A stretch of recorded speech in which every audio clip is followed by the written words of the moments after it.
Okay, well, thank you guys so much for being here today. We are going to discuss conducting our virtual MOBI and ties. So something new for us. We got approval about 2 weeks ago, and so we've been trying to figure out what that process is going to look like. And today I want to just share with you anything new that we have and just kind of walk through the steps with you. Let me double check. Someone else is coming in.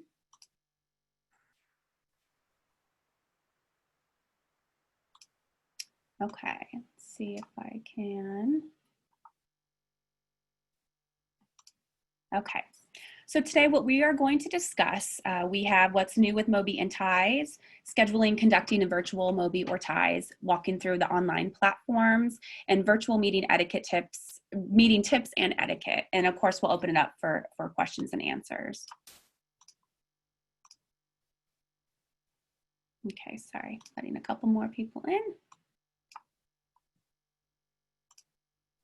Okay, so what is new with MOBI and ties? So of course, we've updated the slides. They are all uploaded into the trainer portal. If anybody has any difficulty getting to those, please let me know. Additionally, if you requested a jump drive, those have been sent out to you. And if you're a new trainer, you should have received a trainer's manual if you requested one. If you still are looking for that information, you haven't found it, or if you would like something like that sent to you, please let me know after the training. Additionally, before we jump in too far, I can't really see the chat box while I'm presenting. So if you want to unmute yourself and ask a question, or I will just read those questions at the end. So just to let you know, I'm not ignoring you. I just can't see the chat box. Okay. Sorry about that. Okay. So new information, COVID-19 information in the MOBI and ties slides. They are pretty similar. What's in MOBI is also in ties. If you are doing MOBI and ties back to back, you may want to remove some of the COVID information because it is very similar. One thing, what is nice about that is if you do a MOBI with the COVID information, take it out of the ties, you'll probably still have a little bit of time extra. And so you could always add in an additional module for MOBI. You know, of course, we recommend if you can do 1 to 2 modules, that's ideal. You know, with the new COVID information, we know that's going to be tricky at first. So if you're able to do them back to back and move it from the ties, that will give you additional information or additional time to do those additional modules. So one thing new with our program planner, what is new is because you guys are doing these trainings virtually. And so we are now going to have the option for us to send the resources, not only the attendee packets, but also if they've ordered a pink book or any brochures, you can check a box to have them sent to the practice directly. So then you don't have to worry about handling any of that information. You can still have it sent to you if you want to have a reason to stop by the practice, or if you had to drop something else off, that's perfectly fine. I've also added a section, and I will show you here in a second, for the time of the training. So we are going to be doing our trainer observations, which Ohio AAP is required to do for part of the grant. And so since these are virtual, it'll be much easier for us, and it'll be pretty you know, simple on your end as well. We'll just be kind of sitting in on those. So if you have a time, you know, specifically when you're filling out the program planner, you know it's going to be a noon to 1. If you can go ahead and submit that for us so we know what time the training is. So here's a snapshot of the program planner. Probably looks really familiar to most of you. You can see the time of training, if known, is a new section. And then you can see after the number of attendees, the number of attendee packets needed are the packets and resources sent directly to the physician office or training location. So if that's a yes, please click that. If it's a no, it says no, please send them to me at the local health department. So that way, when I have an email that comes through knowing that there's a new training that's coming up, I will know exactly what to send and where to send it. So also new with MOBI and ties, since we're doing them virtually, typically you would have the everything with you, the program planners or the attendee packets, the sign-in sheets, the pre and post test. But now, since we're sending that information directly to the practices, more than likely, they will now have the information themselves. So you will sort of need to remind them that they do need to complete that pre-test prior to the training, complete the post-test immediately following the training, and sign the sign-in sheet. And then I will provide that envelope to them as I've done for you guys in the past, so they can just put it in that envelope and send them directly to me here at Ohio AAP. Again, those are needed not only for our CME documentation, we have to keep those for 7 years, but we also use that for data collection. So we pull a lot of information for mid-year, year-end reports, and things like that for ODH. So also new with MOBI and TIES right now, we have decided, and I know if you have been around for a little while and you've been doing these trainings for a bit, you probably remember this is the way it was done previously, but instead of doing a large resource packet for each individual attendee, we have decided to do smaller individual attendee packets and then do a larger office resource pack. So each office will get one of those. So what those will look like, the smaller individual attendee packets are just going to be binder clipped together. The MOBI ones will have a teal kind of cover sheet, and the TIES will have green. So similar to what the folders used to look like, we used to have the teal MOBI folders and the green TIES folders. These are now, we're going to take them out of the folders and binder clip them for everybody. And then we're going to have the office resource packet. So what's not included, and I will tell you what's included in each of the attendee packets. So all of the other resources that will not be included in the individual copies, we will have one copy in the office resource packet. And those are going to be in yellow folders. And I'm going to put a little sticker on the front of them that says either MOBI or TIES office resource packet. And if you have questions along the way, please feel free to stop and ask. So the contents of those individual attendee packets for MOBI, we are going to have, actually the order is a little bit different than on this slide. The first sheet will actually be that objectives and CME form. So that link that takes them to get their CME, their 1 credit. So that's going to be first, and in MOBI that sheet is going to be the teal one.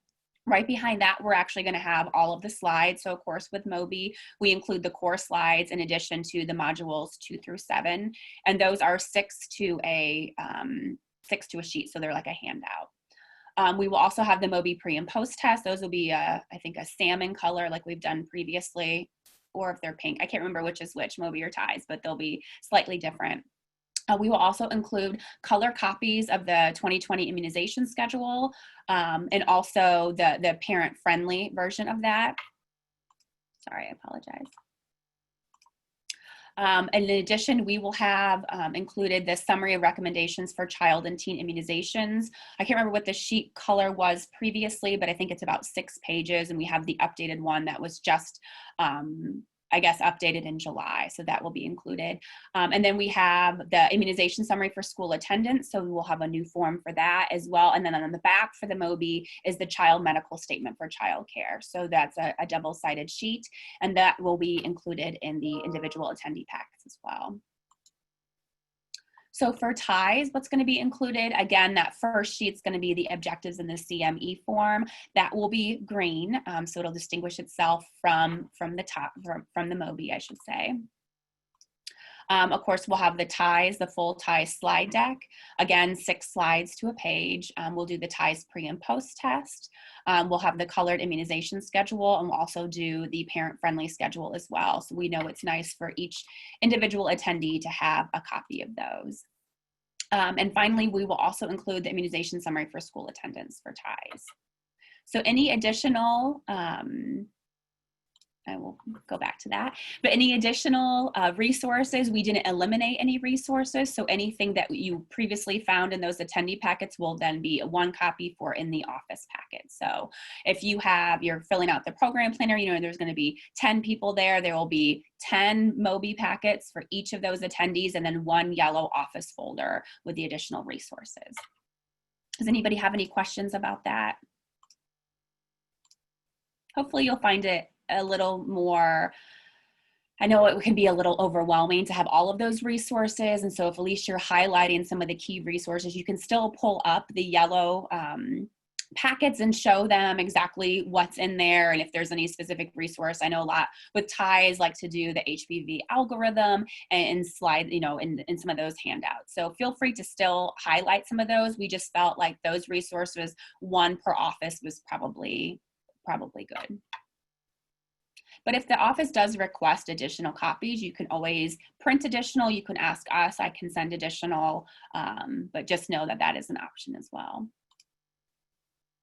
Okay, so what else is new? So I thought this would be an easy way to get our practices a little more accustomed to doing virtual meetings. I did send this to you along with the slides when you registered for this training today. So that sheet, one thing nice about it, it's customizable. So when we walk through the different platforms, so here we're using Zoom today, and that's what we've been using at Ohio AAP for virtual trainings. So it's really tailored to Zoom right now, but if you are doing WebEx or Teams or anything like that, Skype, you can change it up a little bit and you can have it a little more personalized for how you're conducting your trainings. So this is kind of a clip, kind of a little snapshot of what that tip sheet looks like. So just to get those practices a little, again, more accustomed to doing these virtual trainings, so they're not, shocked at first. What do I need to do? I don't know what I need to get done. So if you look on here, it's like, what equipment do I need? So just so they have, internet connection, a microphone, things like that, if you want to be talking back and forth, and just other kind of tips and information like that.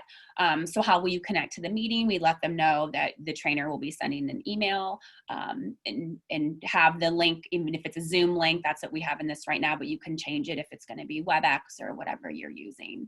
And then the second page, then I did want to make sure that we, since it's all in one form, put information in there about obtaining their CME credits as well. So those links are in there. Not only will they have it on those individual attendee packets, but then it's also on this sheet. So it never hurts to, kind of promote our CME a couple of times. So those are yours right now. I did send it in a Word document, so feel free to update as needed. And if there's anything else you can think of, let me know. We can always add it to the larger sort of group form, or if it's something specific to what you're doing. One thing after I shared this with a couple of trainers, we realized about, I think it's on here, the chat box. So that's the second bullet point on that second page. I realize I can't see the chat box. And if the practice is asking you questions, you may not be able to see the chat box either. So just tips like that, so they're not surprised and think you're ignoring them. So feel free to use this. And I would probably send it when you're, again, when you're scheduling the actual training and you're sending them the link to the online platform. Yeah. Okay.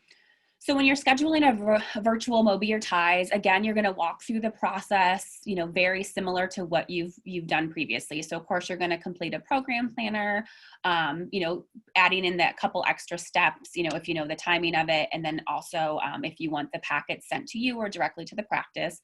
So just a couple extra little, quick things. And of course, do the best practice survey like you've done previously.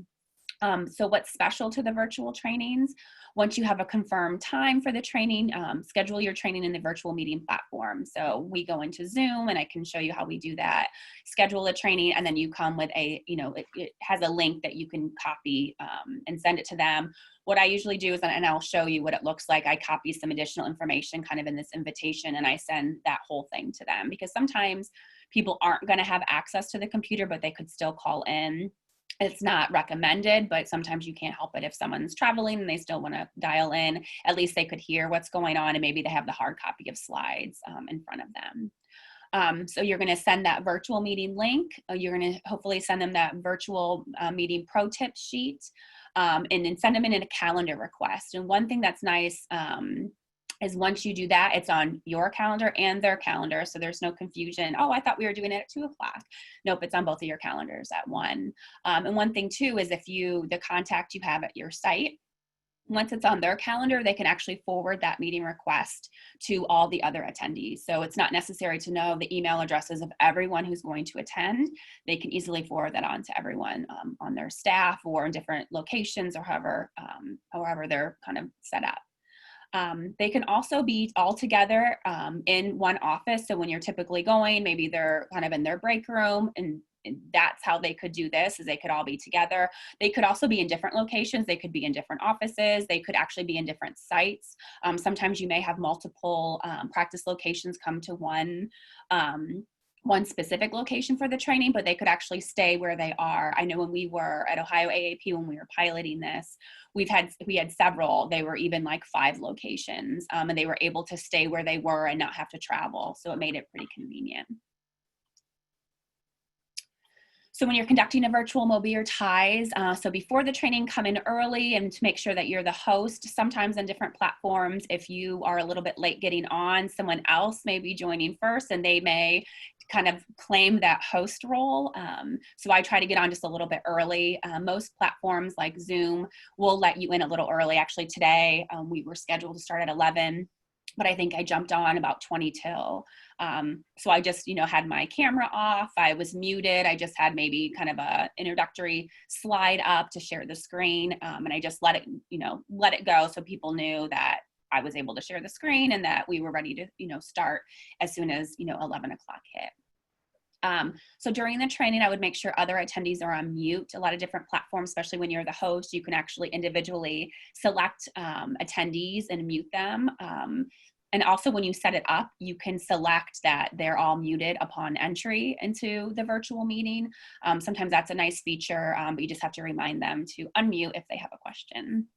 Of course, you want to share your screen to show your slides. Remind the attendees to sign in and also complete their pre-test. You want to remind the attendees to ask questions by going off mute. Like I said, I can't even see the chat box at all at this point. I'm trying to play around to even see if I can. It's really just difficult when you're sharing your screen and trying to kind of moderate. So it's nice to kind of remind them of that. One thing too to keep in mind, you do not want to discuss patient names, which I've observed a lot of you guys training, and I don't ever remember anybody mentioning a specific patient name, but just to keep in mind, you don't want to do that unless you are positive that your platform is HIPAA compliant. And I know that was an issue if you're doing iQuips and if you're discussing or sharing screens or anything like that. So if you know for sure that your platform is HIPAA compliant, then that's probably fine, but I would just be very careful of that. Then, when you're done presenting, you just want to remind those practices to complete their post-test and then send it to Ohio AAP in the folder that's enclosed, and also make sure they have those sign-in sheets as well. So I'm going to stop there for a second before I kind of get to Zoom and the other platforms, but does anybody have any questions about the process or anything new that we're doing with MOBI and TIES?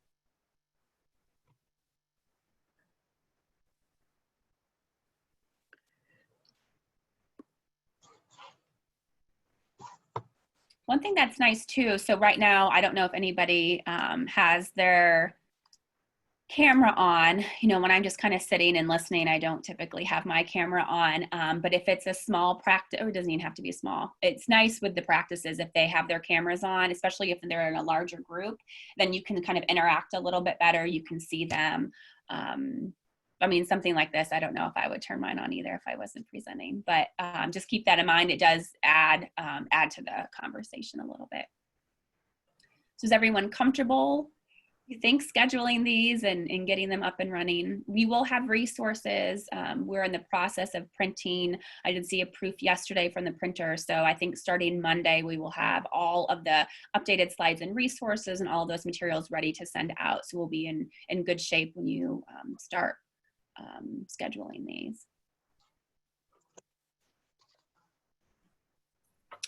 Well, so I am going to, let's see, stop sharing really quick. And let's see. I am going to go into Zoom really quick. Oh, and there is someone in the chat. Can you repeat if you said it? Will we get a copy of the sign-in form once the practice completes it? I don't have that set up right now that you will get a copy, but if you want to email me, I can always just kind of, you know, scan a copy to you. So if that's something you need for your practices, if you just want to shoot me an email, I'm happy to do that. But I won't be in the habit of sending that unless requested. Thanks, Patty. Okay, so let me get on here. And I was going to ask, you know, I'm going to kind of walk through a couple of the platforms. I'm not as familiar with the other platforms as I am with Zoom because that's what we use here. But I did want to ask, does anybody know what platform they're going to be using? This is Amy from Medina.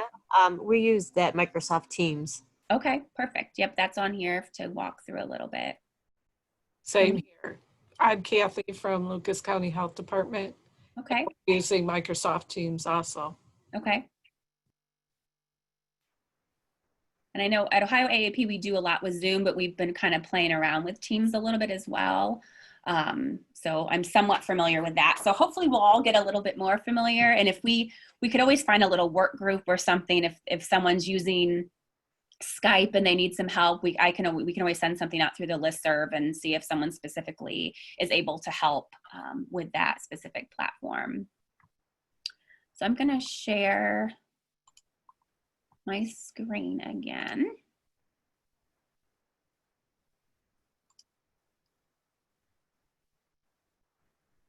Okay. Can you guys see the screen okay?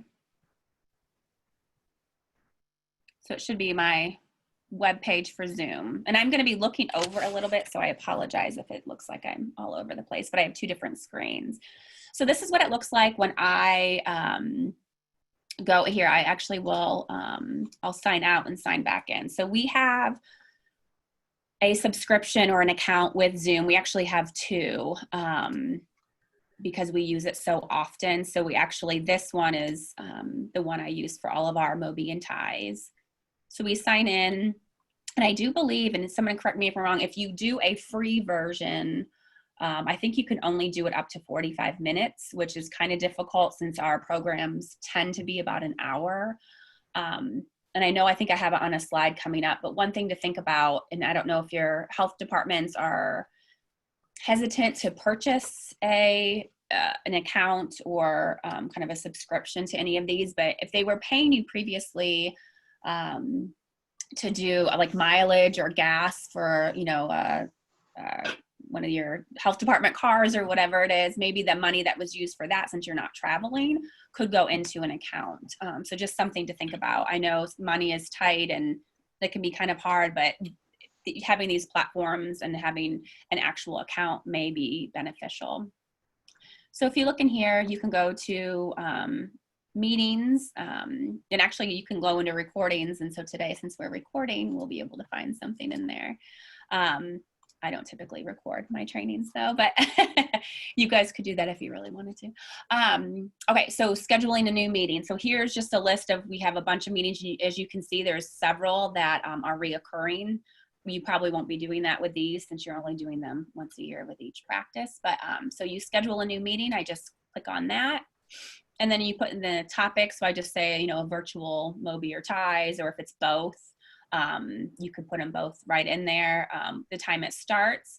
One thing with Zoom, you don't have the time that it ends, you just have the duration of it. So if it's your meeting at noon, you know, you're doing a MOBI and a tie, so you know it's going to be 2 hours. And again, just because it starts at noon, unless there's another meeting scheduled on the same account, I was able to log in, but say somebody had a meeting today from 10 to 11, I probably would not have been able to log in for this meeting early. So that's just something to keep in mind. Nowadays, they do recommend having a passcode. Waiting room, I kind of wish I wouldn't have selected waiting room for this one, because then I have to admit everybody one by one, and when I'm sharing screens and doing stuff, it's kind of complicated. But you can do that either way. But a lot of these platforms do require passcodes now, which is nice for security reasons, just to make sure you don't have somebody I guess random jumping on. We've had a couple of stories of that happening, but I don't think it happens all that often. And then here's some of those other options. They can join before you. You can mute them upon entry, all that kind of stuff. So once I go into that, I save it. I don't know if it'll let me since I didn't enter anything. It will. And then what I do is over here, you go to the invitation. And so I go in here and I actually copy this like kind of section of it, I guess. So it would have the meeting name, the link, the meeting ID and password. And what I do too is I actually delete out this one tap mobile. I'm not ever really sure if anybody needs that or not, but it's nice to give them a phone number just in case they're having trouble hearing on their computer. So I always, since we're in Eastern Standard Time Zone, I kind of put in that number. Anyway, so that is how Zoom works. And one thing I did want to show you, and most of them are somewhat similar, but the main point of this is just to show how pretty simple it is. And when I copy the invitation, that's what I send in the calendar request for the practices. I send them that tip sheet, and then everything they need is right there for them. And also let them know that those packets will be coming to them. Their attendee packets, their office resource packet, and any resources they've requested. One thing nice about Zoom and these other platforms is they have a lot of information for you. So if you can request a demo, you can attend a live training, you can do video tutorials. They have a ton of information. So if you're just kind of unsure, gosh, like what, I'm not even really sure how to set this up. They have a ton of articles and different webinars and things like that. And these are really quick videos. I mean, like a minute long to show you how to like join a meeting or anything like that. One thing too, is it's always nice to practice a little bit. So if you can find someone within your health department, or I'm always happy to help as well. I've done that with a couple of trainers. They just wanted to play around a little bit before they scheduled an actual training. I'm happy to do that. Just so you can be, the host and share your screen and see what that looks like before the actual first training. So that's one thing nice about these is they have a ton of kind of a lot of information in their help center, I would say. So another option is Microsoft Teams, which you all, a lot of you have been using as well. So in here, if you look at the resources, as you can see, they have demos, the quick start guide, different videos and courses, even support. So if something happens, and there's been a couple of times where and I think Yvonne is on, but Yvonne she wasn't the host, she wasn't able to share their screen.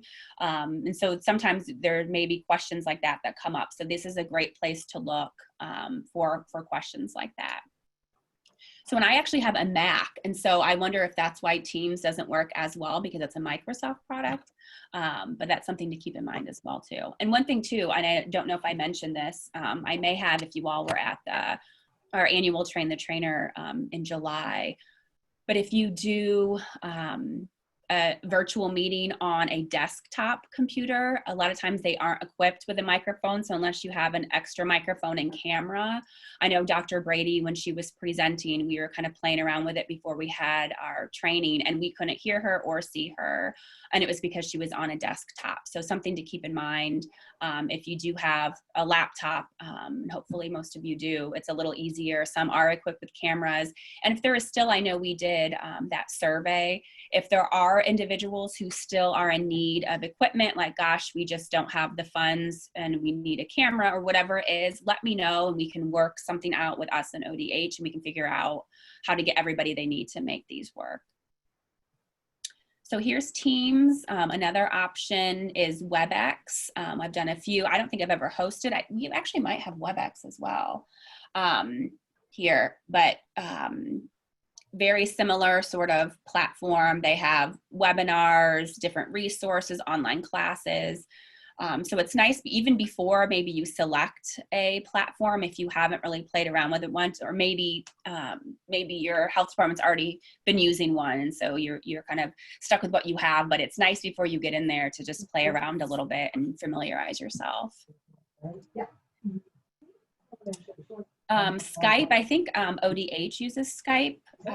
So that's another option. I have a little bit, again, difficult time with it because we have a Mac, but very, very similar, different resources. So how to set up and install a training center. So you can go in here and do very, very similar stuff. And the last one is GoToMeeting. I don't know if anyone's ever used that. I've never set up a GoToMeeting, but I've attended some GoToMeetings. So it looks like very, very similar setup, different resources. You can just kind of play around with the products a little bit. So wanted to make sure that you guys were able to see those. Beth, oh, sorry, Beth Gay. She couldn't join by phone. So I'll have to look into that. So I'm sorry if anybody else tried to dial in by phone and we're having difficulty with that. So let me go back. Oh, did someone ask a question? Yeah, this is Amy Hammond from the Columbus Health Department. Okay, yeah, you're hard to hear, but I can hear you a little bit. Let me try my volume. All the way. So when it comes to the calendar invite, I noticed on the screen you were on to schedule the meeting that there was 3 different choices of calendar. What type of calendar? Do you have to know what type of calendar they have in order to send the invite? No. So let me look. Was it when we were in Zoom? Oh, I see. Yeah. Here, let me go back. I'll share my screen again. I think I see what you're saying. Oops, I'm on the wrong. Hold on a sec. There we go. Yeah, so if you look, or right here, is this what you're saying, Amy?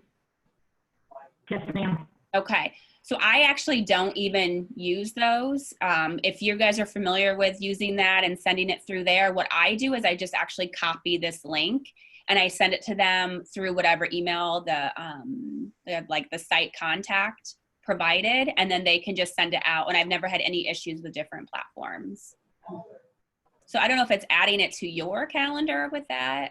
But I just copy this, and you can just send the link too, but sometimes it's nice that it has all of this already, because when you fill out this information, it won't say my meeting, it will say, you know, your virtual MOBI training, you know, August, you know, 26th at noon. So it'll have more of the detailed information in there. So I don't actually use that feature. I just do the copy invitation. Okay, that makes more sense. Thank you. No problem. Yeah, it's funny because there's some stuff on here I'm like, I don't even know. You know, I guess here, like the video and stuff like that, like if you want people to just, I mean, I would never do this to somebody, but if you wanted to, just to have their video automatically on, you could do that. It's nice for people to be able to choose. Same with audio, there's options if you want people to just use the computer audio, but again, if people are using a desktop or if they're just calling in, if they're traveling or doing something and they still want to be a part of it, it's nice to give them that telephone option as well.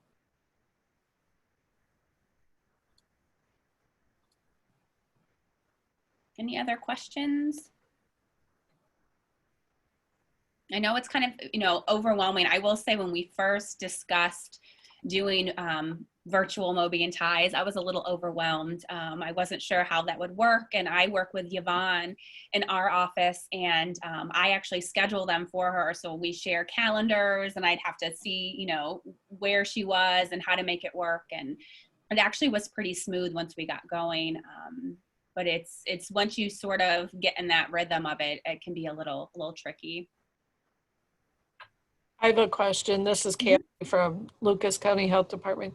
I have scheduled an Etiquette meeting and a MOBI on the same day. Do I have to do the virtual MOBI, or could I do an in-house MOBI training?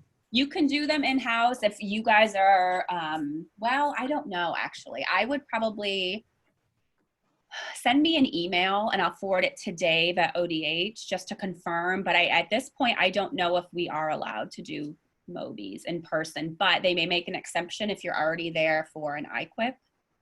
Okay, thank you. Yeah, shoot me an email and we'll get some clarity on that. My understanding is it's discouraged because they want us to, you know, stay safe and keep everyone healthy. But if you're already going to be there, then what's the difference. So yeah, shoot me an email and I'll get a kind of written confirmation from Dave at ODH. Okay, thank you. Mm-hmm.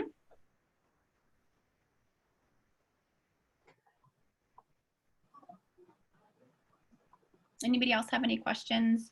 Is everybody okay with the packets? I know it's a little bit of a change to do those individual attendee packets and then having the larger resource packet, but hopefully it'll be a little bit easier and it's a little less paperwork for each individual to manage.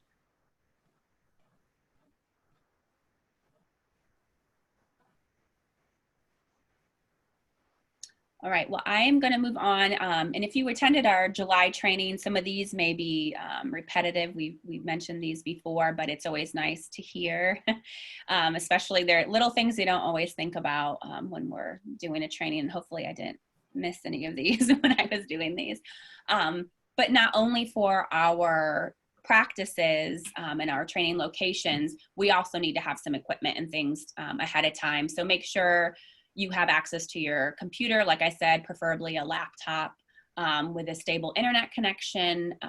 You know, a webcam is nice. It's nice, again, to have that sort of more face-to-face interaction. It's not exactly the same as being there in person, but it's nice to have somebody speaking. I mean, maybe it's awful because I'm the one speaking, but I think it's probably a little bit nicer because that's what they're used to.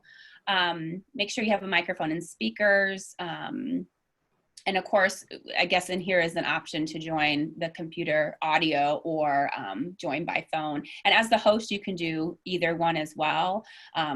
I haven't had too many issues with joining through the computer. It makes it easier. It's just kind of one click.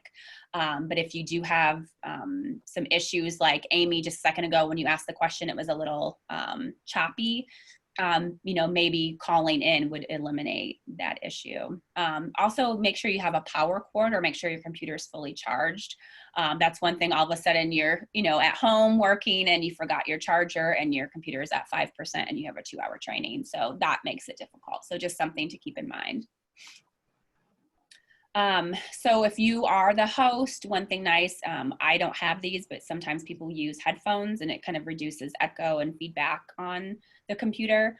I'm not sure if you all have experience with that, but something you might consider. On Zoom, I think if you can mute and unmute yourself quickly by holding the space bar. So I wasn't sure if that works or not. I'm basically, every time I'm hosting these, I'm off of mute the whole time. So something to kind of play around with. When your webcam is on, you know, we definitely recommend that. Make sure you're kind of center of the screen. You're not off, you know, over here talking. And this happens to me a lot. I do get a little bit of backlighting. So sometimes it can wash you out if you have, you know, it's pretty bright behind you. So just keep that in mind. My office looks super messy today. I just realized that. But and sharing video may slow your connection. If you were on the training, our virtual training in July, when Angela Kryl was showing those videos, we were not able to see them. So just something to keep in mind. It's really choppy. You can barely hear them. So we don't typically show videos from MOBI Ties, but if there was something you were going to share specifically with that practice, just keep that in mind. And you may have played around with this a little bit too, like in Zoom, you can have, especially when I'm not sharing my screen, you can play around with like how everyone's kind of picture, their square looks. You can do kind of a gallery view and see everybody at once. You can do a speaker view so you can just see who's speaking currently. So there's a different way to kind of see that. So with me, it's funny too, when I'm speaking, I kind of want to try to look at the camera, but I'm also looking at like different screens. And it is distracting. So I actually put that kind of film strip of the people that are attending. I actually put it up closer to the camera. So when I see that, I'm not looking off to the side. I can actually see it in front of me. So of course you want to leave the keyboard alone. Like if I was here typing, you could probably hear that. It sounds so quiet, but when you're right next to the microphone, it can actually sound really loud and distracting. Dress appropriately. Of course, you can wear pajamas on the bottom, but make sure you're wearing, which I am. No, I'm not today, but you know, up top, try to be a little more professional and put yourself together a little bit since you are calling into a professional, you know, physician office. Be aware of your surroundings. My office is super messy. I apologize for that. But sometimes when I'm taking these from home, I have to make sure my kids aren't running around and, you know, screaming. So just kind of be aware of that as well. Find a nice quiet place. So again, if you're not talking, mute your microphone.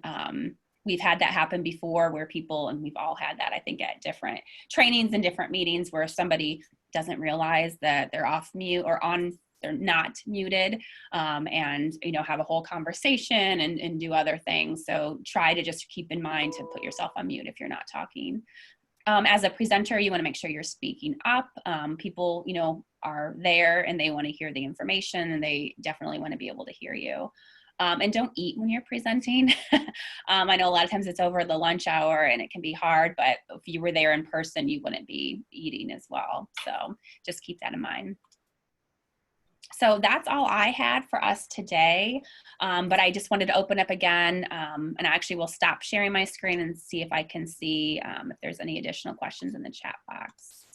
But does anybody have any questions for me or for the group? There are a few people on here who have done a couple of trainings. So if anybody has any specific questions about specific platforms, or if there's something I didn't cover, you know, please feel free to ask.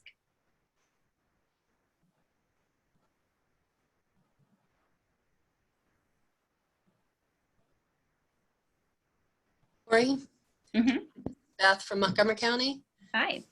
If I were to do Teams, Skype, Zoom, any one of these, Mm-hmm. and we send out the invitation, does the office or the training site that we're doing, do they already have to have that? No. So that's one thing nice. Like I've never uploaded, well, Skype doesn't work necessarily for me for Macs. Well, I think there's ways to do it, but I just wasn't able to do it that day. But I don't have that go-to meeting, but I've been on plenty of meetings where they send me a link and I get right on. So no, they do not. We, you know, if sometimes it's recommended if they have it, but it's not necessary whatsoever. They always have kind of an online platform to allow for that. Okay, thank you. Mm-hmm. There is a question in the chat box from Anita. How have these been accepted by practices? So do you mean, have they enjoyed having the virtual trainings? Is that what yes. Okay. So when we piloted these back in kind of April and I guess May and June, they were very thrilled with this. It was really convenient. They were able to either take them at different locations all together. I mean, for them, it was people were really very, very pleased with it, and we're hoping that we would continue this. So when we weren't sure, we were kind of in that limbo period. I had about 6 practices reach out and say they really wanted to schedule it virtually, and I wasn't sure which direction we were going to go. But yes, the ones that we dealt with, they were very happy with it. Do all of the different platforms require an account to hold a meeting longer than an hour? That I do not know. All I know is that Zoom, I think it is like 45 minutes. That's something, if you are interested in a specific platform, I would look into it a little bit more. I can try to find out if there's one that you can't get an answer from. I'm happy to look into a little bit further, but off the top of my head, no, I don't know. And the approximate cost for the platforms, I think they all have different options. We can actually, let me look really quick. Hold on one second. I have too many things going at once. If I go back to here, I can share my screen again.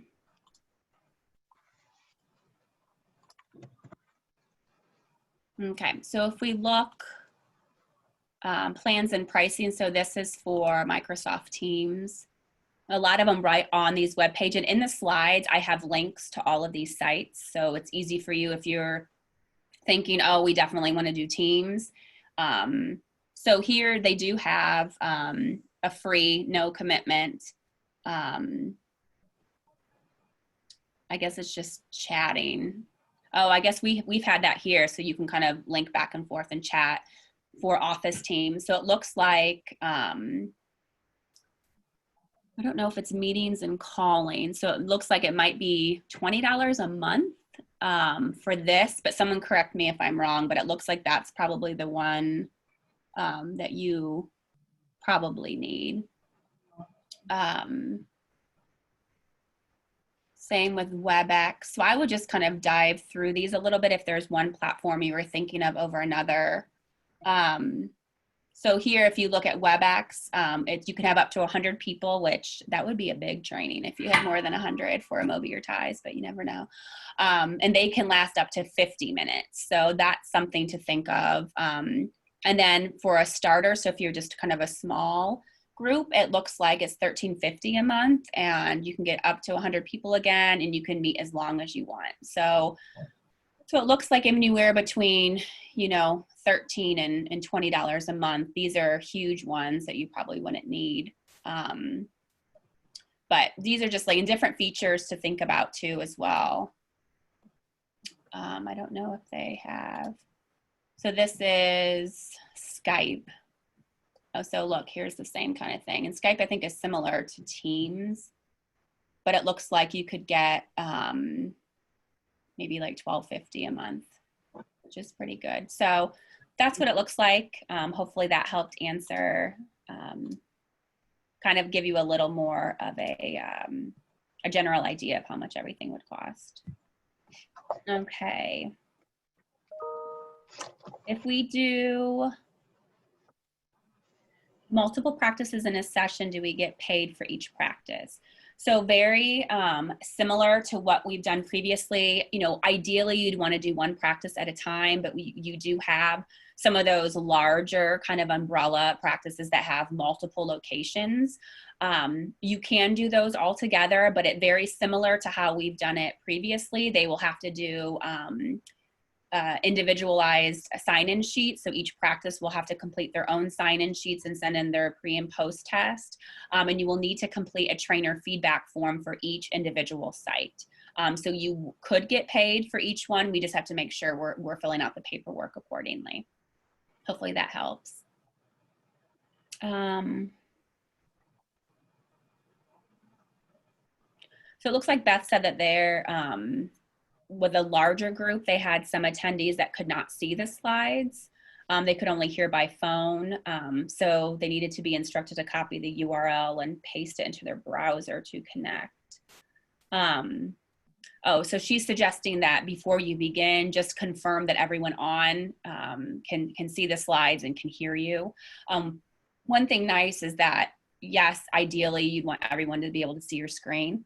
But if that is not an option, each individual will have copies, hard copies. So if they aren't able to see it, but they can hear you, they could walk through the slides themselves. But yes, it's always good. I think in the beginning, I was actually on a huge CDC, and maybe some of you guys were on that yesterday, webinar about COVID and opening schools and all of that. And before each presenter, they were like, I want to do a sound check real quick. And so that's always nice to do, to make sure everybody can hear you and see your slides before you jump in. Good point. Any other questions?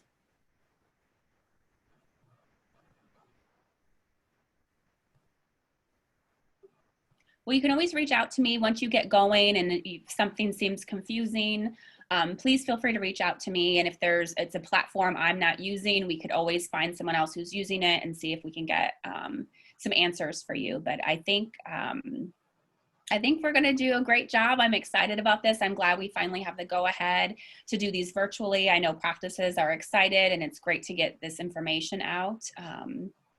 You know, it's been a little crazy with COVID, and immunization rates are down. So to get back out there and try to get them back up is exactly what we need to be doing. So again, feel free to reach out to me. If you think of anything else, you can always email or call me, and I'll get the answers you need. But thank you guys for being on today.